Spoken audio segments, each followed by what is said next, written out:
Para mí fue muy interesante notar que los trabajos de Alfonso, de Tomás y de Soren son semejantes en el sentido de que apoyan de una manera u otra la hipótesis del Mijezoque como la lengua que los habitantes de la costa del Golfo Sur pudieron haber utilizado.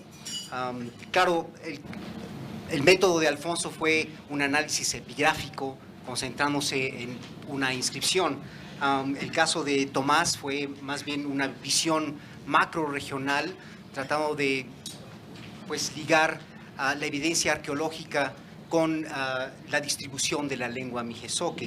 Y el caso de Soren fue un estudio que combinaba tanto un enfoque de lingüística histórica, también apoyada con unos datos arqueológicos macro-regionales. El trabajo de Mery-Paul también se parece en cierta forma al de Alfonso La Cadena, por el hecho de que ambos trabajos se enfocaron en un solo ejemplar de inscripción. Claro que el análisis de Mery-Paul no fue estructural como el de Alfonso, sino más bien tuvo el intento de apoyar interpretaciones sobre la iconicidad y semanticidad de los signos en el sello de San Andrés, buscando información de diversas partes de Mesoamérica. Tal vez quisiera comentar algo acerca del trabajo de Eric, dándonos una historiografía de cuáles han sido las diversas posturas acerca del desciframiento de la escritura ismeña. Y claro, sus conclusiones mesuradas de que tal vez, aunque no nos podemos aventurar a llegar a conclusiones como las que han debatido Terry Kaufman y John Justeson versus Michael Coe y Stephen Houston, que de todos modos es posible extraer algunas conclusiones mesuradas en base al corpus existente de escrituras ismeñas. Por último, quisiera en esta breve síntesis contrastar dos trabajos que tienen una postura muy diferente respecto a la lingüística histórica. Por un lado, el caso de Soren, en el que recurre a la grotocronología, haciendo bien claro que existen muchas dificultades en establecer las ligas entre las relaciones genéticas que se pueden establecer mediante las comparaciones de las lenguas con su anclamiento con fechamientos cronométricos. La postura de Marta es, en cierta forma, muy contrastante, en donde se cuestiona cuál es la validez metodológica de la grotocronología, y en particular no solamente los problemas de anclar los resultados de comparaciones de lenguas actuales con un fechamiento cronométrico, y también las dificultades en establecer cuáles son las direcciones de los préstamos lingüísticos. Entonces, yo creo que hay varios puntos de vista, varias opiniones que divergen, no solamente en sus metodologías, sino también en sus conclusiones. Entonces, abro entonces el foro para los participantes y veamos qué más podemos rascarle al asunto. Me gustaría hablar un poco diciendo básicamente una cosa. Para sobrevivir hay dos estrategias. Una consiste en siempre evolucionar. La otra consiste en nunca evolucionar. Los ejemplos de la primera, todos los conocemos, es todo lo que hizo el darwinismo, el evolucionismo, etc. La otra estrategia es la estrategia del limulo o del selacanto, que consiste a no cambiar durante 80 millones de años. Y es la verdad, tenemos fósiles vivos. La verdad es que al enfocarnos únicamente en los elementos de evolución, creo que nos podríamos olvidar de los elementos de permanencias. Me gustaría pensar que finalmente las dos soluciones, la evolución y la permanencia, son dos fenómenos que siempre van juntos. La separación de la evolución es una visión del espíritu. Siempre tenemos elementos de permanencia que se combinan con elementos de dinamismo, de adaptación, de evolución. Entonces, con eso me gustaría reabrir la discusión de la presencia náhuatl.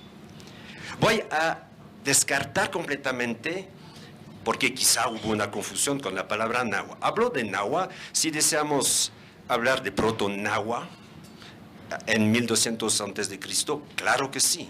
Para mí no es un problema. De toda manera, ¿cómo sabemos, no, cómo se hablaba el Mijetzoque en 1200 a.C.? Bueno, entonces no sabemos tampoco cómo se hablaba, si hubo náhuatl. De toda manera hubo náhuatl en 1200 a.C., no sabemos dónde, pero hubo, sí. No sabemos cómo se pronunciaba. Entonces, no voy a plantear la idea que hubo una especie de conservación total de una lengua que sería el náhuatl clásico que tenemos en el siglo XVI. Pero la ausencia de la familia náhuatl en los inicios de Mesoamérica me parece insostenible, esa ausencia. Entonces, cuando tuve que hacer una clase a alumnos, los alumnos de hoy son muy inteligentes, ¿no? Entonces, desean entender. Tuve que hacer la clase y explicar la historia oficial mesoamericana, que es la llegada de los náhuatl en el posclásico, con la migración tolteca hasta la migración mexica. Y hay que explicar a los estudiantes que esos chichimecas que entran en el territorio mesoamericano, en el espacio de un siglo, van a conquistar toda Mesoamérica, cambiar todos los lugares, los nombres de los lugares, etcétera, etcétera, ir hasta Cuscatlán, hasta Salvador, hasta Costa Rica, van a expulsar los mayas de su territorio, del Yucatán, etcétera. Creo que esa historia oficial que manejamos hasta ahora, es bastante difícil de mantener.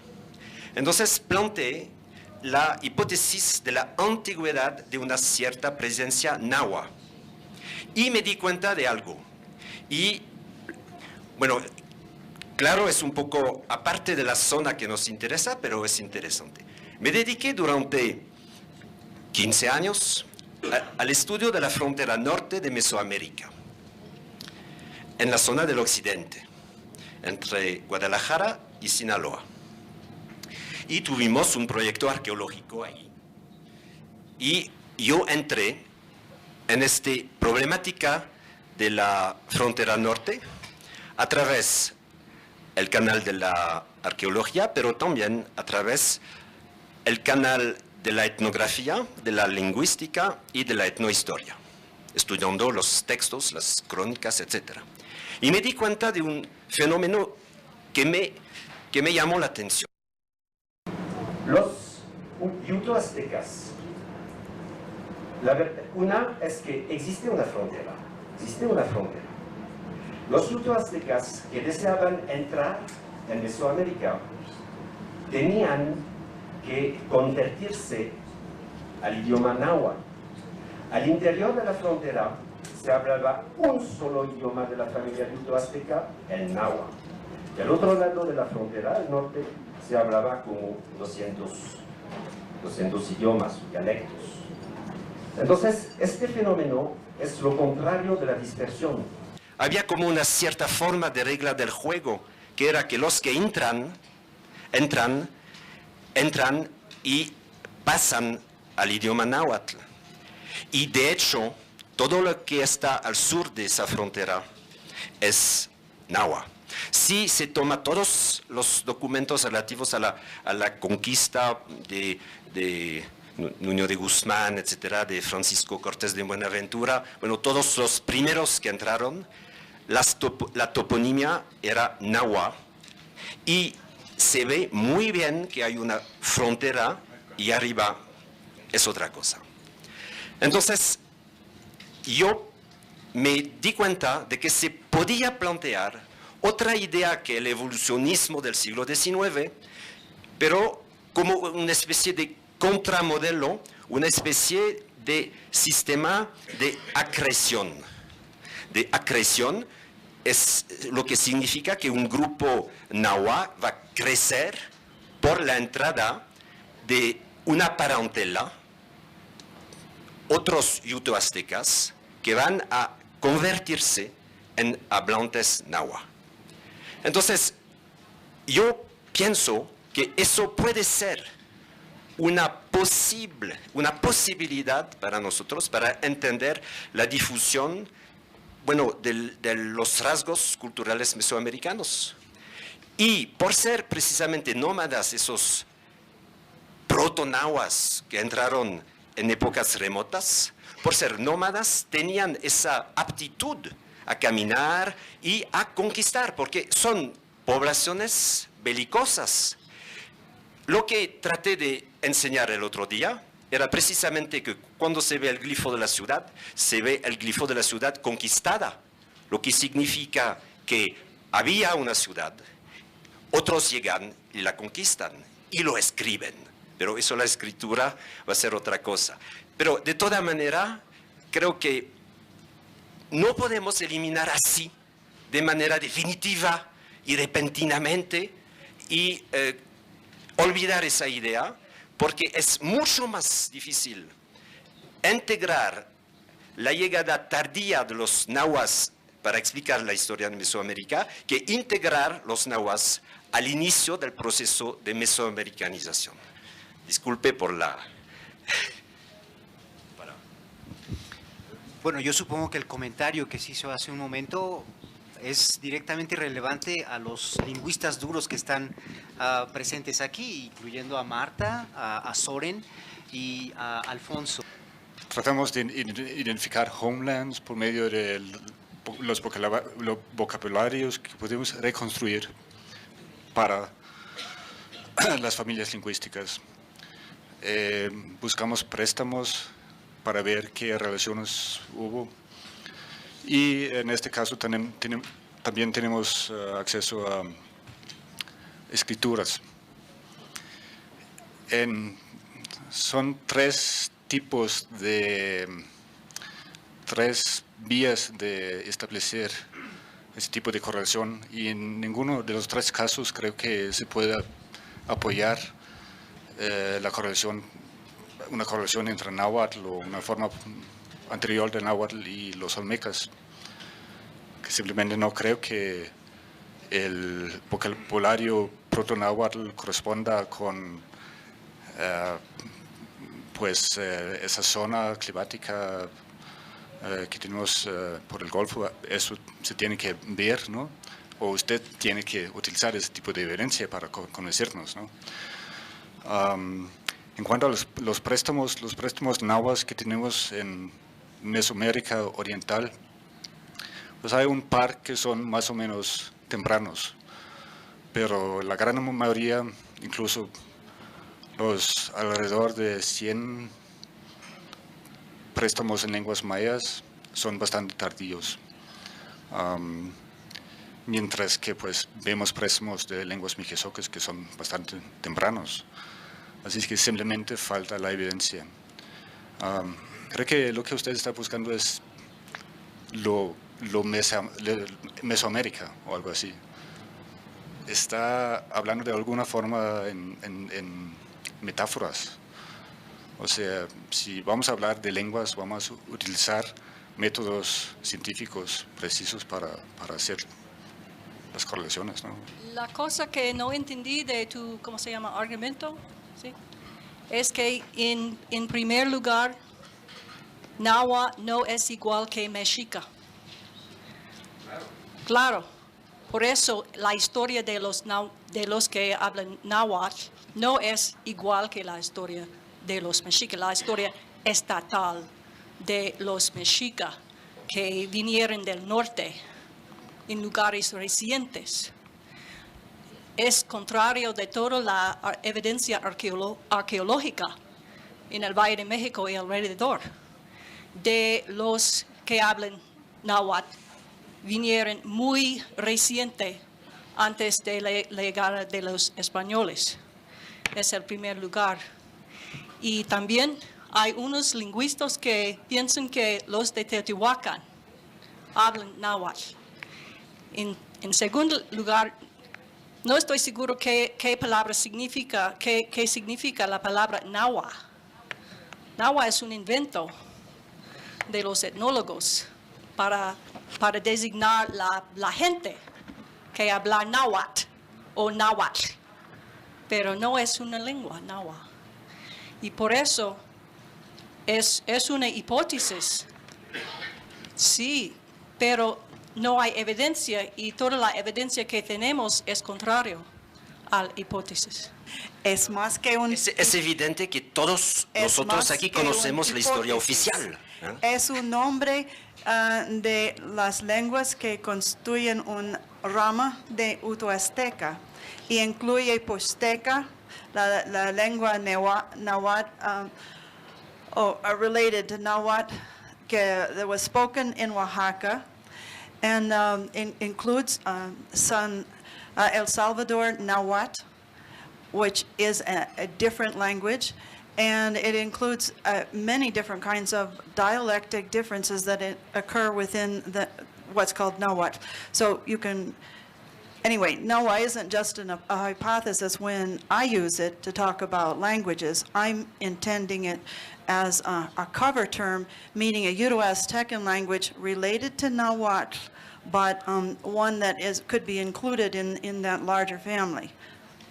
Como que también es el uso de préstamos es, bueno, creo que Søren mencionó que la dirección de préstamo es, en muchos casos es debatido, y una manera de ver eso es ver con cuidado la reconstrucción, y a veces, digo, nada más pensando en lo que yo he visto, por ejemplo, la palabra de guajolote, que es uno que dicen que, digo, inicialmente no sé si siguen pensando eso, pero Campbell y Kaufman pues, pensaban que era mijezoque, pero la verdad es que yo, no sé, yo he hecho una reconstrucción de todas las palabras en náhuatl que terminen con loti, bueno, una clase derivacional que describen animales que tienen cierto rasgo, y una forma antigua de la palabra totot sería tolot, que digo, eso era así parte. Pero ya después de hacer esa reconstrucción estaba viendo que en Lenca la palabra prestada de guajolote es tulu. Es que pasa, digo, porque náhuatl después se volvió totot con armonía consonántica, pero lo que digo es que uno puede también usar reconstrucción de la lengua para ver la cronología relativa de los préstamos y para, digo, yo creo que digo, la hipótesis de Campbell y Kaufman a lo mejor sí, bueno, yo diría de las 50 palabras que tenían que uno podría cuestionar, por ejemplo, 25. Digo, ya hay otros que sí es cierto que son más tardías de palabras náhuatl prestadas, pero de la lista de ellos, creo que uno, viéndolo en detalle y pensando en toda la familia yuteazteca, se puede decir que sí había palabras náhuatl, y en ese sentido, pues tal vez sí había unos pocos náhuatl en el sur de Mesoamérica en una fecha más temprana. No creo que eran los olmecas, pero siento que los datos que usan para decir que eran mijezoques y que eran préstamos, hay que reevaluarlos. Como también digo, Søren, no sé qué posición, más o menos está de acuerdo en eso también. Cuando se afirma radicalmente, definitivamente, los olmecas hablan el mixtezoque. Bueno, yo creo que los olmecas de la costa del Golfo posiblemente algunos de ellos hablan el mixtezoque, pero estamos en una idea siempre la misma de la zona nuclear, de la zona metropolitana. Bueno, yo creo que esta idea, personalmente, de la zona nuclear es una idea del pasado, pero realmente del pasado, está vinculada con la historiografía. Y lo que me llama muchísimo la atención es que Christine Niederberger ha emitido tesis de un mundo pan-mesoamericano desde los años 70. Y nadie piensa que estas tesis pueden ser adoptadas. Tenemos Tlacozotitlán, Teopanetlacuitlán, es más difícil para mí. Tenemos Abatacalic, Utacalicabac, tenemos Chalchuapa, tenemos Chacalcingo. Bueno, ¿cómo se puede siempre hablar de un modelo difusionista? Yo eso no puedo entenderlo. Siempre el comercio, cierto hay una ruta comercial, esto me parece evidente desde las primeras civilizaciones, pero como ahora estamos en el siglo XXI, ¿cómo se puede hablar siempre de la zona metropolitana olmeca y de la zona nuclear? Yo soy de acuerdo con el mixtezoque, ¿por qué no? Pero está simplemente en esta parte del mundo y del territorio olmeca. Entonces mi pregunta es, en la otra parte del territorio, ¿qué se habla? ¿Mixtezoque? No lo creo, no lo creo. Bueno, entonces multilingüístico, multicultural, entonces tenemos otro tipo de problema. Yo no hablo de la nahuatlidad, hablo simplemente de un mundo abierto con Tlacozotitlán, Abatacalic, Chalchuapa y otro. Es mi pregunta. Ya. No puedo contestar. Luis y después Alfonso. No soy lingüista, pero puedo contestar. Creo que hay dos modelos que hemos oído en estos días para hablar del fenómeno olmeca.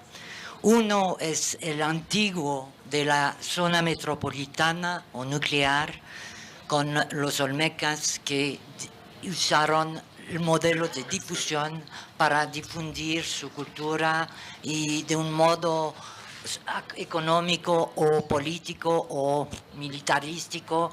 Hubo todo eso. Ese de la cultura madre es un concepto que a lo cual no creo que haya mucha gente que cree hoy. Lo que se sabe es un modelo que es más el de las culturas hermanas, si se quiere llamar así, pero sería uno que en Mesoamérica, desde a lo menos 1600 antes de la era común, había regiones culturales que se definían por producciones culturales, por prácticas culturales, en la mayoría de la Mesoamérica habitada. La Cuenca de México, lo dije en la mañana, Guerrero, Morelos, Chiapas, la costa pacífica, todas esas, la Oaxaca, que tenían su propia cultura que probablemente era el reflejo de grupos lingüísticos o étnicos que se habían instalado en esas regiones y que compartían un modo de subsistencia que era de agricultores, sedentarios y todo eso, pero que tenían su identidad propia. Eso creo que todos aquí estamos de acuerdo. Y lo que pasó es que a un momento, y el nivel de desarrollo social era el de la aldea, de los grupos, con en ciertas de esas regiones una cierta jerarquía. Y lo que pasó es que como empezando a los alrededores de 1200 o no sé qué cuándo, antes de la era común, hubo algo diferente, nuevo que apareció, que era un sistema simbólico, un estilo de arte, un estilo, no sé cómo llamarlo, que se manifestó en toda Mesoamérica, en todas esas regiones culturales. Se manifestó de manera distinta, no, pero sí parecía que compartía para la primera vez todas esas religiones, no solo un modo de subsistencia parecida, pero también un lenguaje ideológico, una religión, no sé cómo se llama, y eso creo es la cuestión que fue debatida, de dónde venía y cómo se manejaba y qué quería decir ese sistema. Estoy de acuerdo con Christine Berger desde hace mucho tiempo y sí, lo siento mucho, pero sé lo que pienso. Y siempre he dicho que sí, había esas regiones, que hubo la cuestión del estilo olmeca que se tenía que comprender. Y en el último artículo que escribí había propuesto un modo de ver la cosa que separaría la cosa política o económica, mirando a una analogía, por ejemplo, con la dispersión o la aceptación y la integración de un nuevo modo de pensar, de una nueva religión, y el modelo que veía para comparar era de ver cómo se había expandido la religión católica en los primeros siglos después de Cristo, y que lo que pasaba es que la parafernalia, los objetos, todo el estilo se difusó en toda la Europa con la religión, con todo eso, pero que no se difusó la lengua, no fue una conquista política, no fue nada de eso.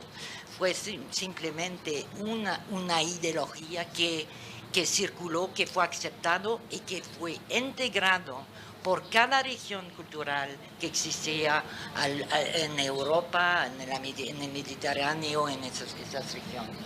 Y que ese tipo de explicación podría explicar que sí se mantuvieron las identidades culturales de las regiones, pero que compartieron una ideología que expresaban de un modo particular en cada región. Y creo que ese modelo, por lo general, hay otras variantes, se podría explicar de muchos otros modos, pero sí es un modelo que no es uno de difusión, no es uno y que es compartido. Ustedes me lo pueden decir. Hablar de olmecas del Golfo como mijezoques, además de la suposición, pero con criterios buenos de lingüística histórica, absolutamente de acuerdo, o sea, con respecto a la intervención anterior, de que, por supuesto, de la lista inicial de 50 palabras de Campbell y Kaufman, hay algunas que luego se han visto que eran incorrectas. Pero, o sea, el tiempo refina también. Está la crítica de Soren en el año 95, que dice, estas no son de protomijezoque, sino solo de protomige o solo de protozoque, pero aún así hay otras que sí se mantienen.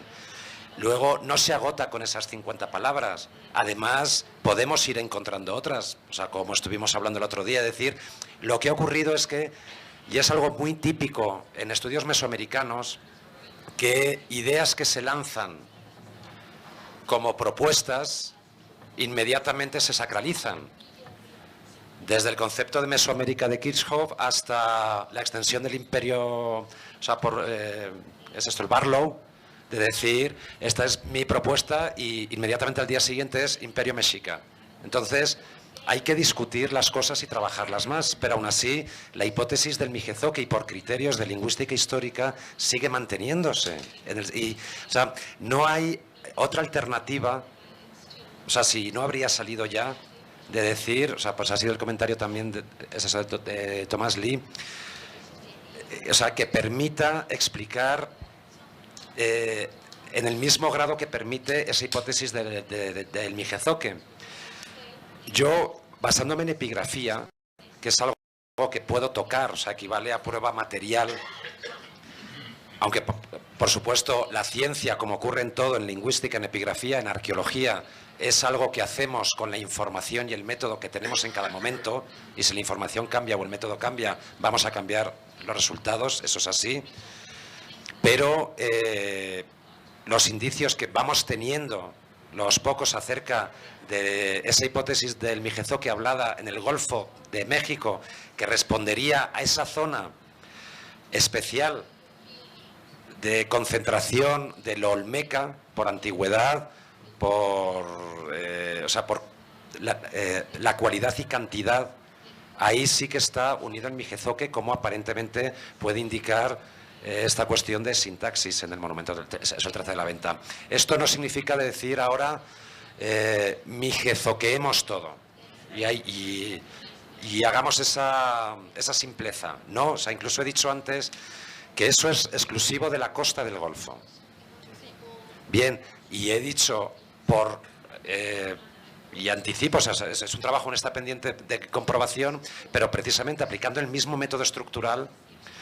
Esto es de Tlapacoya, o sea, lo reconocerán ustedes, es una fecha de calendario, día y número, está escrito con el día antes del número. Esto es sintaxis otomangue, igual que aparece en Oaxaca, en Monte Albán. Esto es Tlapacoya, fase manantial, 1800 a.C. ¿Por qué es un numeral? ¿Eh?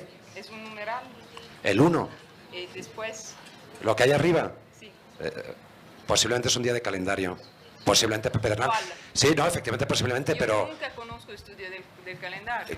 Claro, pero ¿qué sabemos del calendario olmeca? Claro, pero estamos... No, estamos uniendo pruebas... Es un poco fácil decir que es un día del calendario. Bueno, es un motivo que se conoce muy bien en el mundo olmeca, pero no tenemos... Por supuesto, esto no se lee fonéticamente, o sea, son posiblemente, creo, 2 logogramas, no los puedo leer fonéticamente aún. Refleja un orden, ya acaso cuando encontraba puntos y barras en Monte Albán y encontraba un punto, proponía que era un 1, cuando encontraba algo asociado a ese punto, sugería que era un día del calendario. 80 años o 70 más tarde se ha comprobado que efectivamente eran fechas del calendario, y ahí está el trabajo de Javier Ursil. O sea, me refiero que hay un método utilizado en epigrafía, sí, o sea, que por supuesto no es absoluto, o sea, que es absoluto, pero sí funciona. Entonces, con la información que tenemos, y yo creo que si vemos un punto asociado a un signo que no es cualquier cosa, sino que podemos compararlo, o sea, con otros elementos y decir, bueno, puede ser una fecha, puede ser sí, una representación abstracta de lo que sea, pero bueno, empecemos a trabajar así. Lo interesante es que esto no aparece en la costa del Golfo, aparece en Tlapacoya. En Guerrero aparece una sintaxis similar. El ejemplo de Teopantecuanitlan, hay un 10, lo comentaron en la plática ayer, aparecen 2 barras. ¿Es un número o no es un número? Sí. Puede ser un 10. Y encima está un signo de... Es eso de lóbulos, que posiblemente es flor. Posiblemente. Pero volvemos a tener esta misma sintaxis, que es idéntica a la sintaxis que hay en el área de Monte Albán. Estamos hablando de Guerrero y Tlapacoya. Estamos hablando de que posiblemente allí esté asomando otomangue, aflorando el otomangue como lengua. Yo creo que si miramos la distribución de lenguas otomangues, incluso, y aquí en este caso habría que eliminar la intrusión náhuatl posterior, aquí estamos hablando, para el caso de Tlapacoya, creo que la fase manantial, y me pueden corregir, es de 1800 a.C., ¿es correcto? Bien, es evidencia de escritura en Tlapacoya entre 1000 y 800 a.C. Para el caso de Guerrero, creo que estábamos hablando pues hacia el 800 o 700 a.C. ¿Estoy correcto? Para esa época vemos que lo que ahora está partido de Otopangue al norte y el resto del Otomangue al sur, esto está en medio. Tlapacoya con Otomangue aparece en una zona que ahora absolutamente es de náhuatl. ¿Qué ocurre? Pues que yo para esa época, con estos indicios, y no conozco otro método, debo concluir que no tengo ninguna evidencia de náhuatl primero en la cuenca de México Guerrero, con estos ejemplos, y que al contrario sugieren que nos encontramos otomangue. Y mirando el mapa dice uno, pues no sale nada raro, porque al final, como todo en ciencia, lo simple es lo correcto. Y no de decir, no, pero en realidad estaban sin pruebas, pero estaban, pero no, pero eso no. Eso es forzar algo, decir, bueno, cuando haya pruebas lo creeré. No puedo evitar creer en pruebas. Y como habló un físico, denme un dato, un hecho, y me postraré ante él. Estamos confundiendo a veces en ciencia lo razonable con lo razonado. Yo puedo hacer una teoría muy bonita, razonable, de decir, esto pudo ocurrir así, entonces uno se queda seducido por el discurso y dice, ah, pues sí, pero lo razonable no significa que sea razonado. Y ante todo somos o intentamos ser científicos, incluso aunque estamos en disciplinas a veces complicadas, en ciencias humanas. Pero entonces, sin método, sin pruebas, no podemos hacer nada. Avanzamos en el aire y nos caemos. Me da la impresión que a mí me tocó la sesión de catarsis, en donde todo lo que no se atrevieron a decir en las otras mesas redondas, ahorita es cuando se están destapando. Usted habla de ciencia y de científico y de algo de tesis muy bien hecha. Entonces yo tengo dos preguntas para usted. ¿Cómo se puede emitir una tesis y afirmar que un pueblo, olmecas o no olmecas, hablan un idioma con un solo ejemplo? El monumento 13 de la Venta me parece muy poco personalmente. Yo creo que hay que trabajar con muchos datos y, como se dice, recortar los datos. Eso es ciencia. Segundo, usted sabe que hay la costumbre de pintar las esculturas en Mesoamérica. Usted lo sabe. Se pone estuco y después se pinta. Este círculo que usted dice es un numeral con mucha seguridad puede ser un cartucho vacío que va a ser pintado después, y la flor también. Entonces, si esto es verdad de mi parte, su tesis ya se fue. Yo quiero cambiar el tema. Yo acabo de publicar un libro que dice en la primera página que los olmecas del Costa del Golfo eran la cultura madre.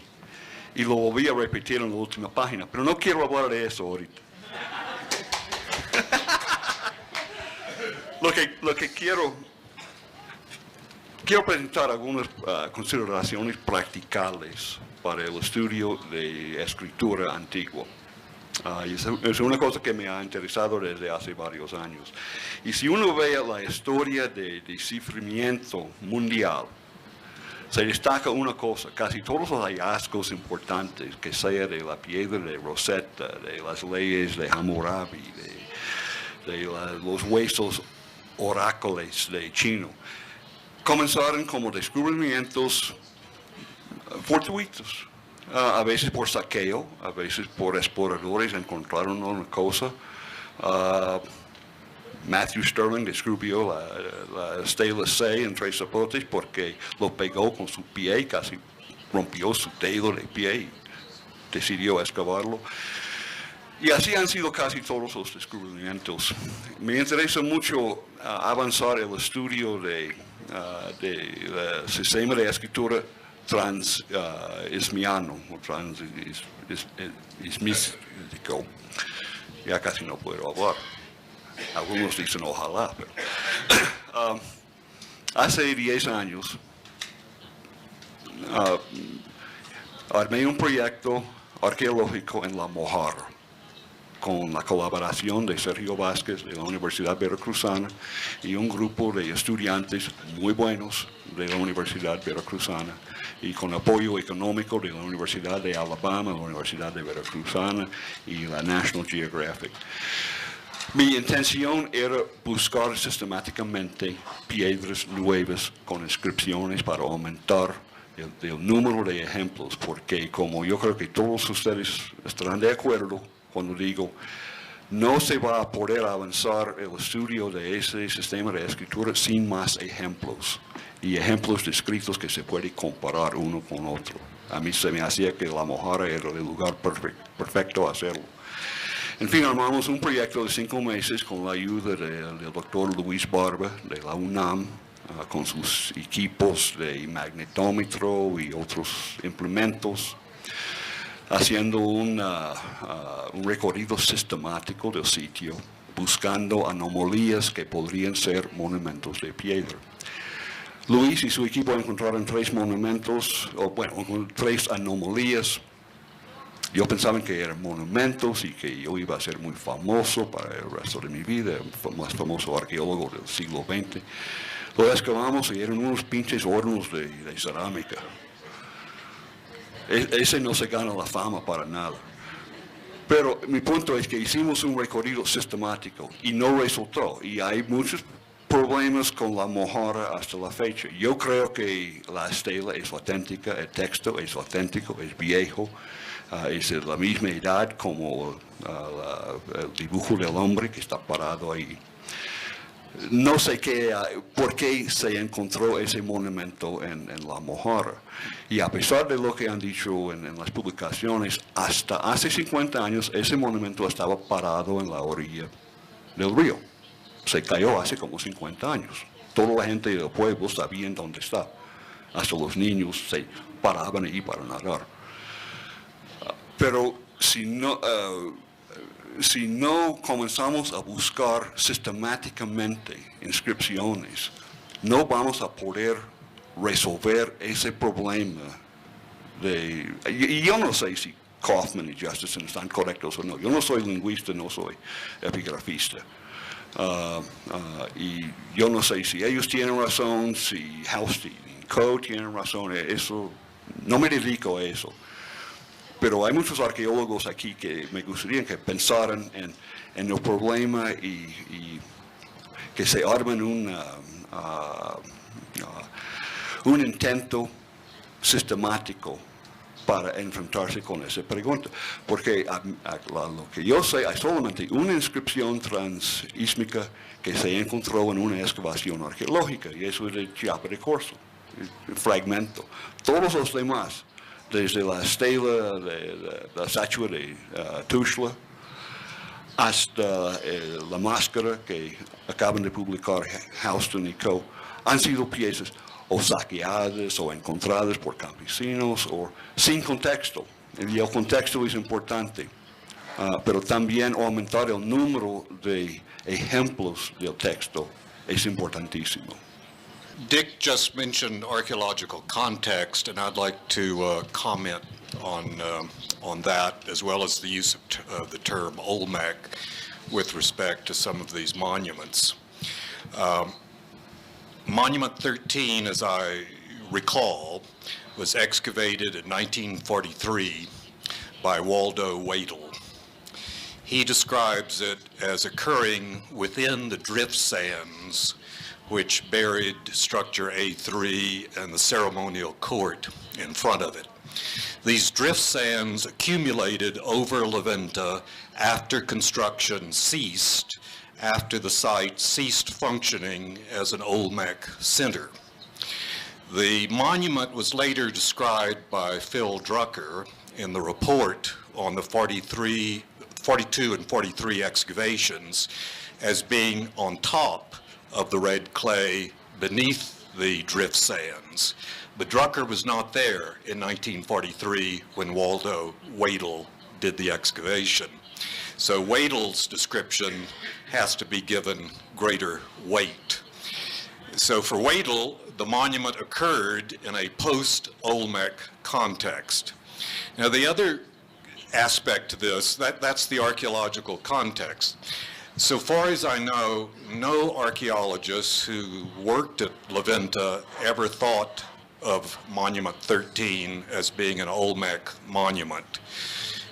Even Drucker, who described it as being on top of the red clay, characterized it as distinctly non-Olmec. And in addition to the archaeologists who were concerned with the site, later students of Olmec art, such as Beatriz de la Fuente, characterized the monument as non-Olmec. For that reason, I'm very curious as to why the monument is now being called Olmec. The figure itself has no counterpart in the Olmec corpus at La Venta. There's nothing within all of the monuments that have been found at La Venta that resembles the figure on Monument 13. The monument itself is of an unusual shape, unlike the morphology of the various monumental categories at La Venta. The figure wears sandals, which are quite foreign to representations of Olmec figures at any Olmec site, whether it's La Venta or San Lorenzo. So I really question the description of the monument as being an Olmec monument. Sometimes we've also heard the Mohara monument described as Olmec. It was first described as a Zopan, which obviously, the figure obviously has nothing shared in terms of formal techniques and very little in terms of iconography with Izapa. It certainly doesn't have any counterparts in the Olmec corpus. So once again, to describe the Mohara stela as an Olmec monument is, it seems, we all use the term Olmec the way we want to use it, but this seems to me to really be out of the ball game, out of the ballpark. Quiero clarificar la situación en la Mohara en cuanto a la cronología. Casi no encontramos tepocates en 5 meses de trabajo. Yo nunca he visto un sitio mesoamericano con tan pocos tepocates. 5 meses, varios pozos, cales, etc. Y tenemos menos de 500 tepocates, sí, de los cuales hay quizás 60 que son diagnósticos. Aparece la cronología del sitio. Hay un solo tepocate de formativo medio y los demás son de clásico.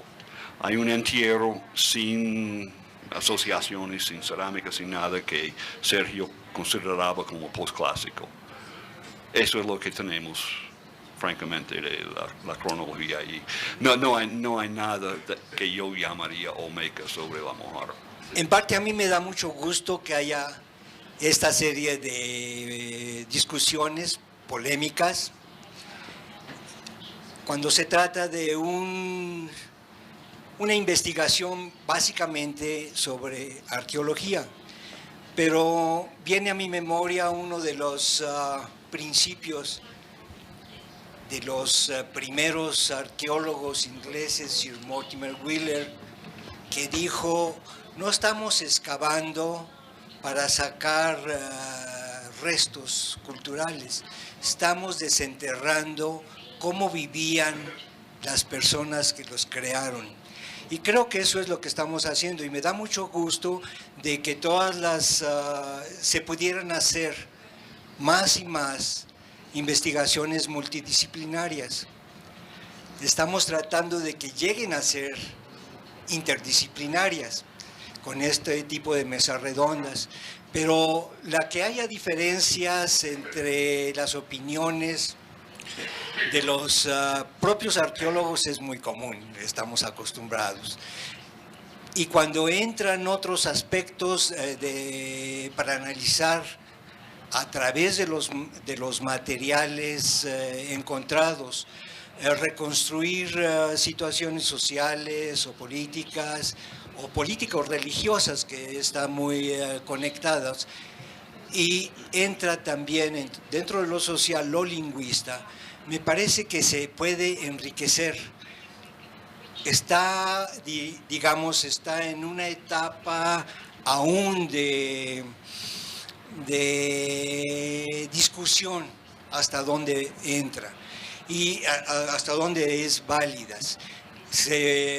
Dentro de los propios lingüistas hay la glotocronología, que ya parece que la están rechazando, y hay la metodología, como la estaba presentando Alfonso.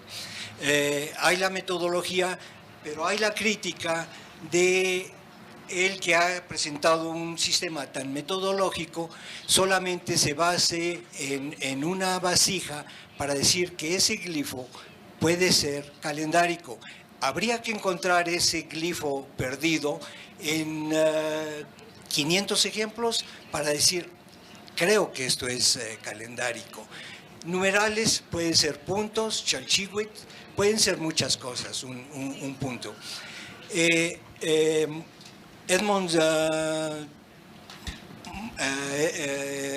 Monson ha estado trabajando en el calendario teotihuacano y no logra encontrar, y Teotihuacán tiene un corpus para recurrir a glifos que pudieran encontrarse como calendáricos enorme, y no los ha localizado ni otros que hemos intentado encontrarlos. Entonces, Creo que es cuestión de tiempo, pero en cuestión de disciplina y de colaboración de diferentes disciplinas, creo que es el camino correcto de que estemos, aunque sean discusiones más largas, a veces tediosas, molestas, pero creo que es el camino correcto.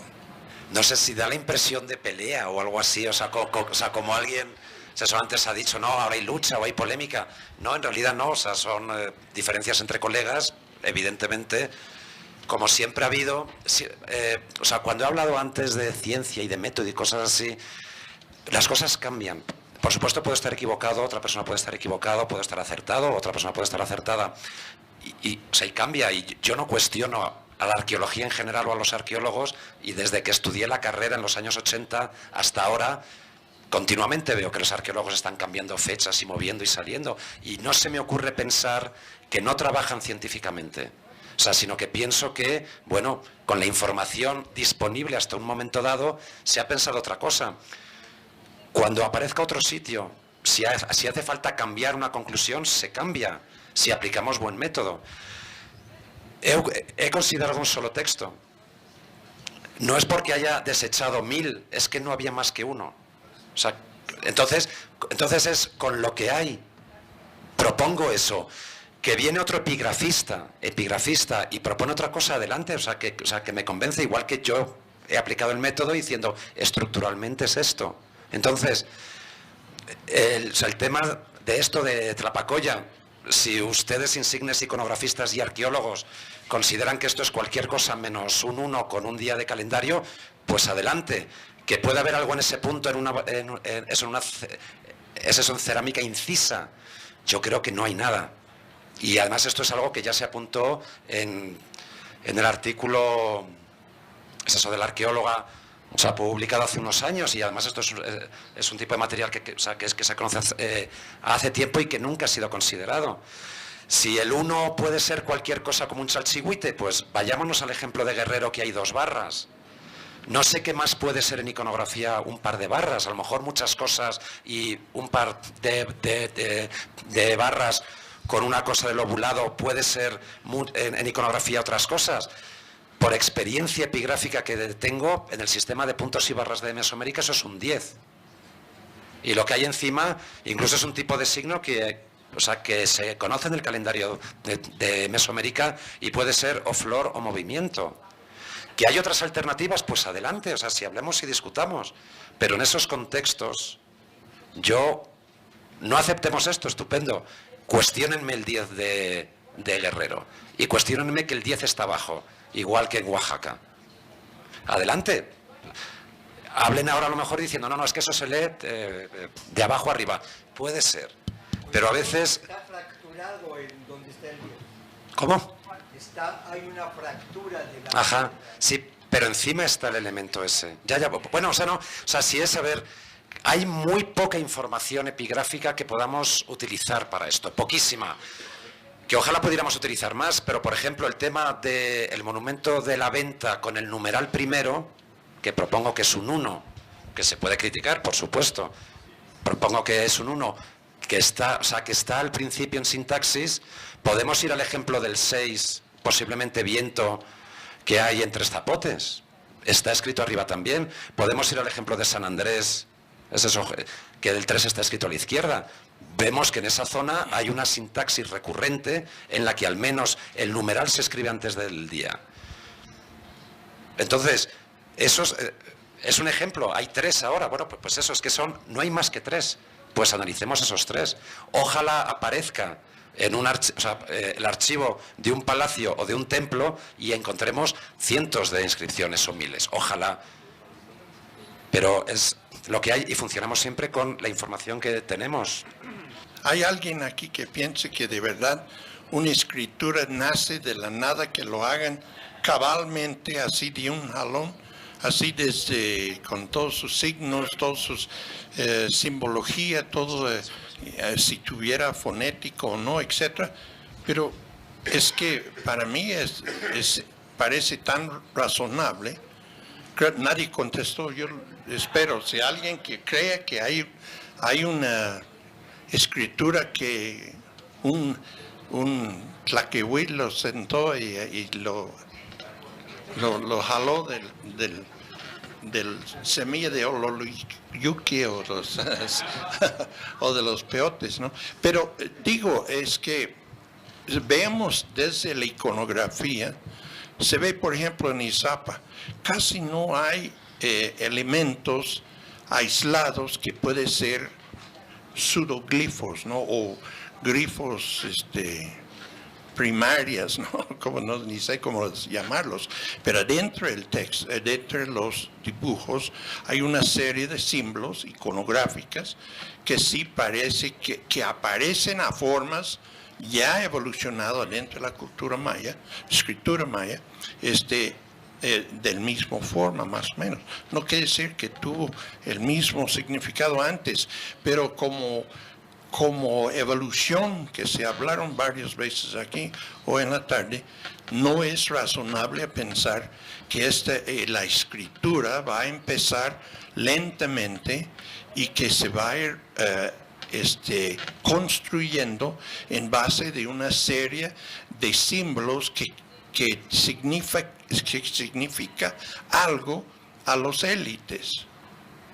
Y luego se va difundiendo en la medida que más gente lo reconoce, pues se amplía y llega pues en el momento de que ahí está pues el escritor ismeño, si le duele decir Peolmec, pues escritor ismeño, ¿no? Pero hay muchos textos, no me importa si lo han podido o no traducirlo, pero la formación de esta escritura me parece que es muy lógico.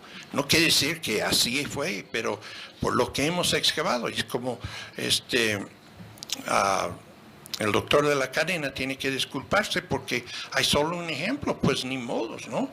Pero yo nunca escuché a él decir que era olmeca, ¿no? Pues quizás en un momento dado, así un resbalón entre amigos, pues no es nada, ¿no? Pero pero de todos modos, pues no es realmente estilísticamente olmeca, obviamente no lo es, pero él estaba planteando como una posibilidad, una interpretación sintáctica de Soquimije, y creo que pues se hizo bastante bien. Todavía la posibilidad que Totonaca, ¿no? Podría ser, pero pues está muy lejos, ¿no?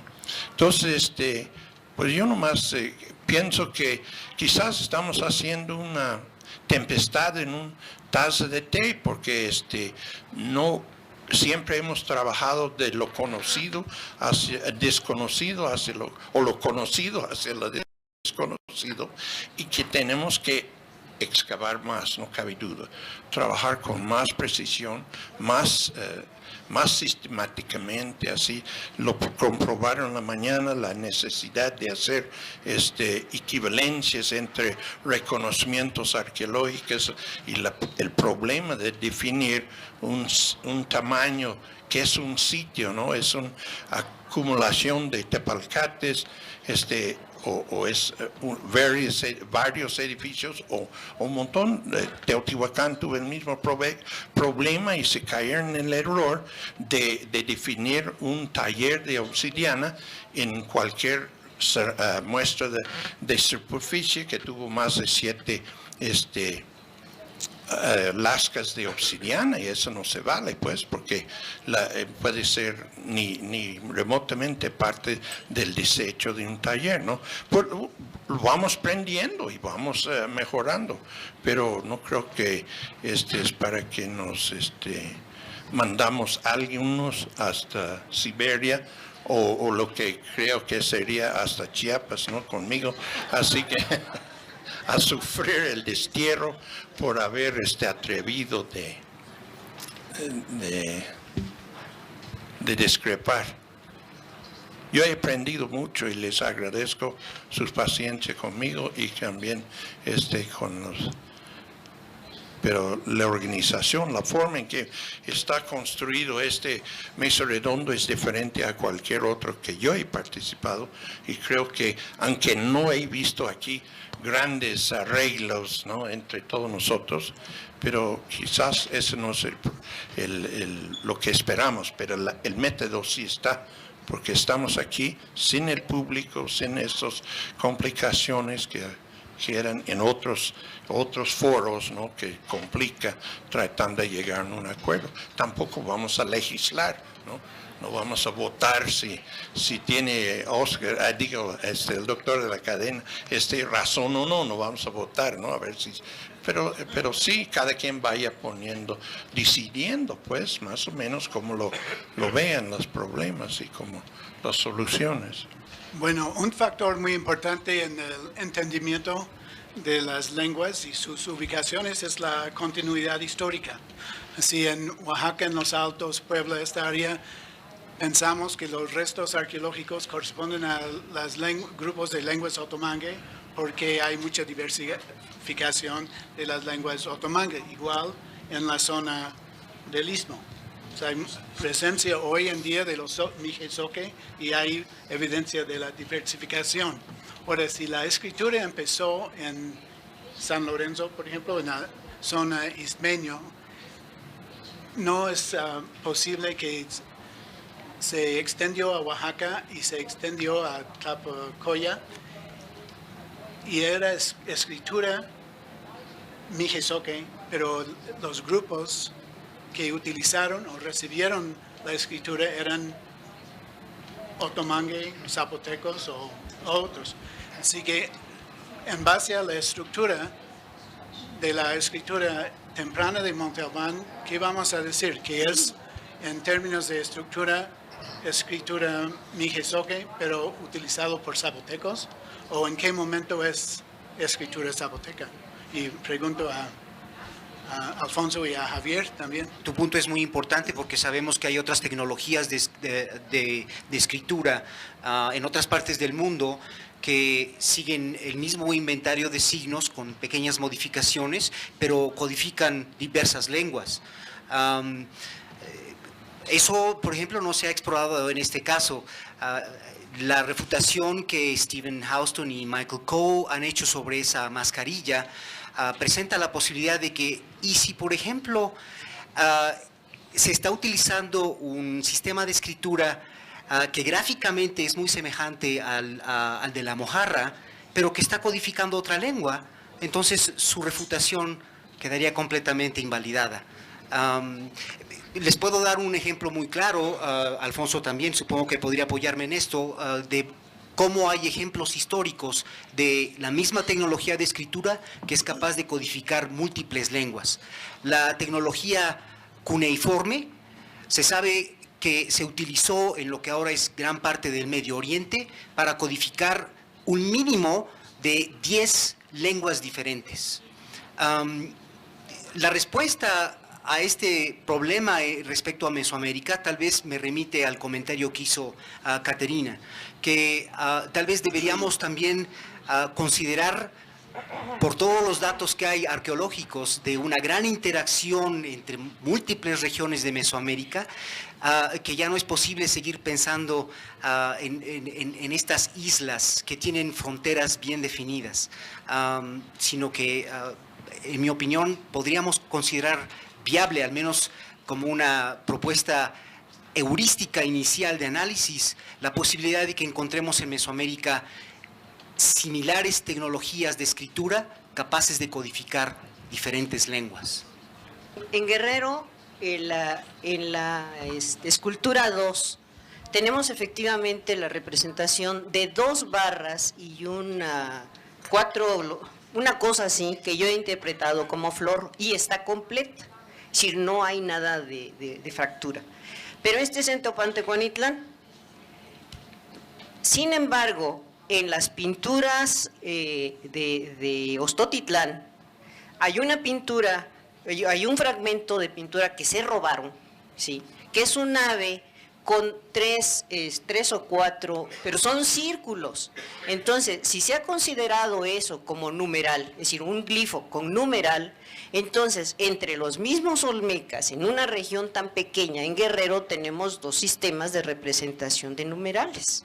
Es decir, ahí sí no sabría yo. Si hay alguien que me lo puede explicar, me gustaría mucho. De lo que yo entiendo de la arqueología y de lo que yo considero olmeca y no olmeca, lo que describieron el profesor Lacadena, Eric Velázquez y quizá Thomas Lee, son glifos, digamos, en monumentos no olmecas o posolmecas. El único que brinca es el sello que encontró Mary Paul en San Andrés. Y a mí me gustaría mucho si me pudiera explicar con más precisión el contexto arqueológico. ¿Fue un pozo?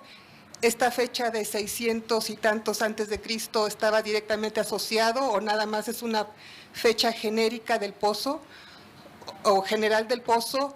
Porque en otros sitios del área de apoyo de la venta hemos excavado pozos donde, por ejemplo, hay una ocupación del preclásico inferior abajo y arriba una del posclásico. Entonces, un pozo de 2 metros en algunos sitios, no todos son iguales, puede tener una gran temporalidad, ¿no? Cubre un gran periodo.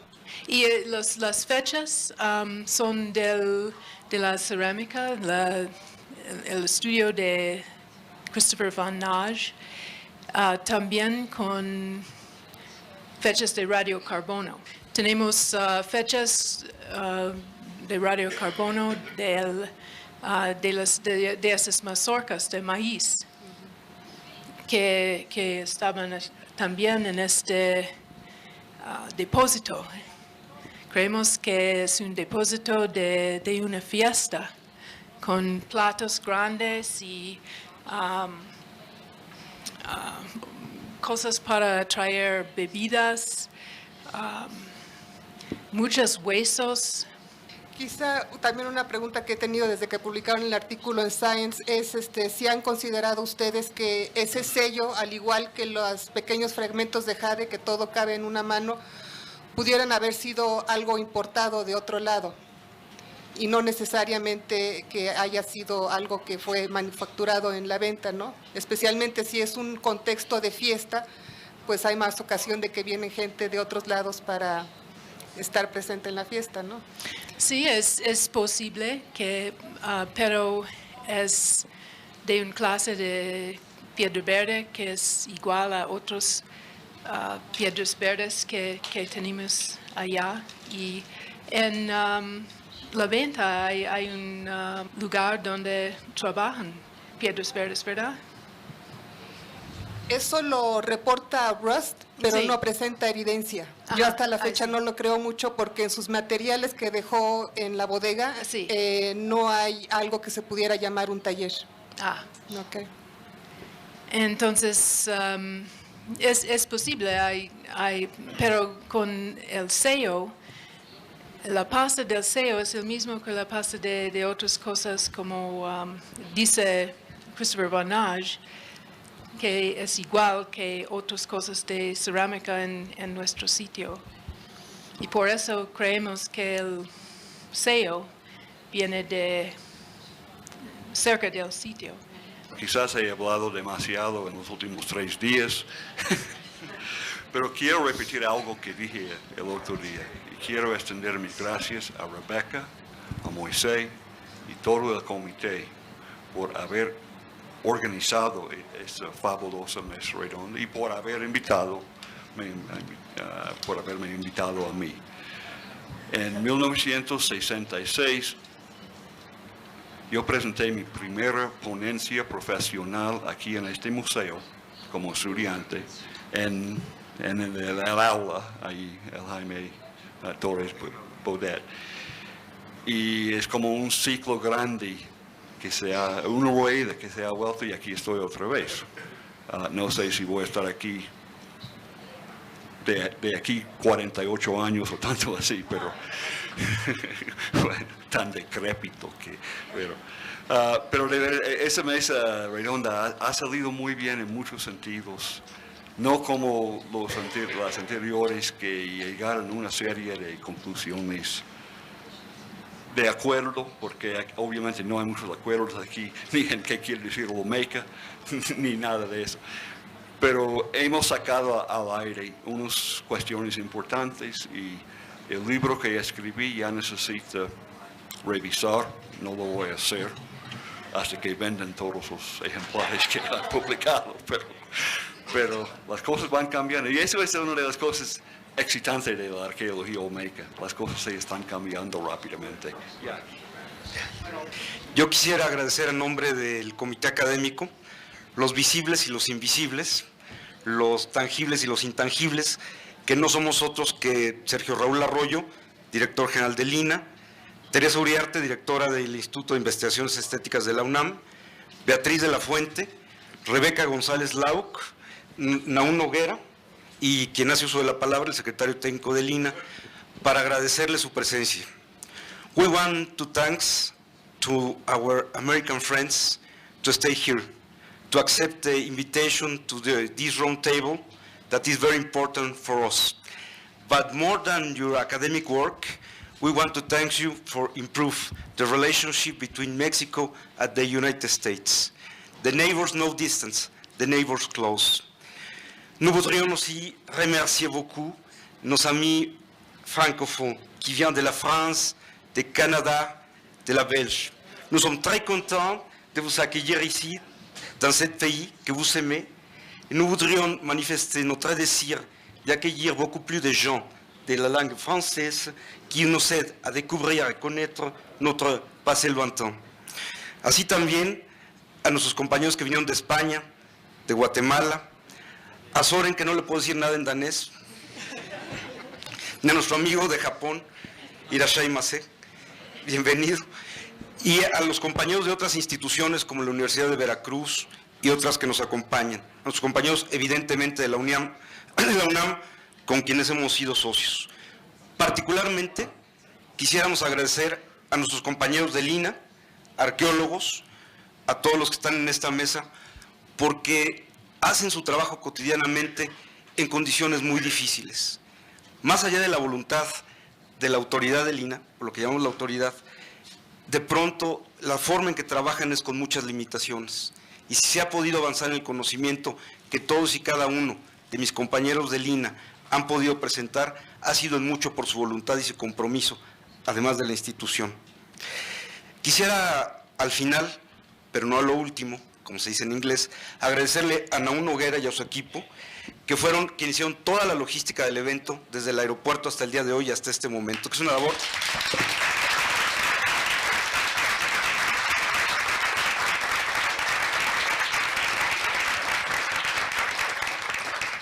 Hicieron yo creo que una labor muy buena desde que los recibieron en el aeropuerto hasta este momento, los compañeros de Lina también.